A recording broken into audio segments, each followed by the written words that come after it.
The director called cut 3 times, but my celebrity husband was still locked in a passionate kiss with his childhood sweetheart. As his assistant, I kindly reminded them, but the childhood sweetheart burst into tears, claiming she was too deep into the role. In front of the entire crew, my husband scolded me, saying that my eyes and heart were so dirty that I saw filth in everything. That night, the paparazzi caught the two of them entering and leaving a 5-star hotel together. In the past, I would have been devastated, obsessing over him and scrambling to handle the PR crisis while crying. But this time, I realized our 5-year secret marriage was utterly meaningless.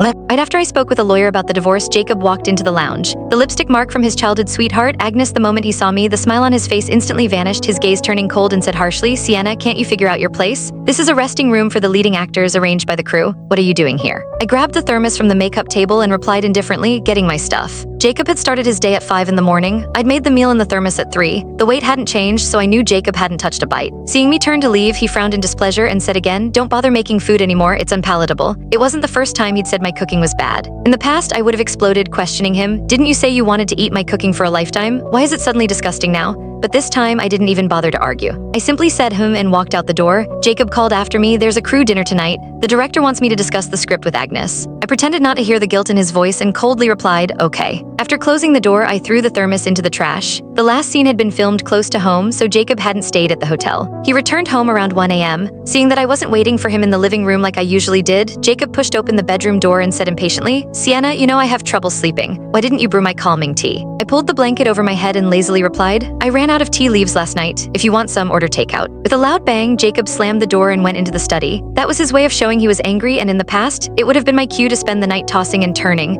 eventually humbling myself to apologize. But that night, he waited until the next morning, and I still hadn't knocked on the study door. The next day, the crew moved filming to a remote mountain outside the city. For once, Jacob allowed me to ride in the van with him. Just as I got into the van, Agnes, wearing a low-cut, backless dress, walked up gracefully and said, "Jacob, do you have any bug spray? I always attract mosquitoes." Seeing me, Agnes changed her tone. "Oh, Sienna, you're here too? Then I'd better take the other car." Before Agnes could finish, Jacob coldly said to me, "Sienna, can't you be sensible? Stop causing trouble. Go sit in the assistant's car." For the first time, I said nothing and got out of the car. Watching my figure retreating into the distance, Jacob furrowed his brows. 5 minutes later, I received a WhatsApp message from Jacob. "Today, Agnes will have a scene where she shows her legs. Don't misunderstand." "Understood," I replied shortly. The typing indicator in the chat window stayed on for several minutes. Without thinking, I exited WhatsApp and turned off my phone. Without Jacob's orders, the scenery along the way became more beautiful. It was already 11 at night by the time filming wrapped up. As we were finishing, the scaffold that the carpenters had set up suddenly collapsed. In a flash, Jacob pushed Agnes out of harm's way and the two of them rolled onto the ground, accidentally locking lips. The staff on set started cheering and clapping and Agnes shyly nestled into Jacob's arms. "Oh no, everyone, don't misunderstand. There's really nothing going on between Jacob and me," she said. Jacob didn't respond or explain, but simply Click the link on the homepage to watch the full follow-up for free.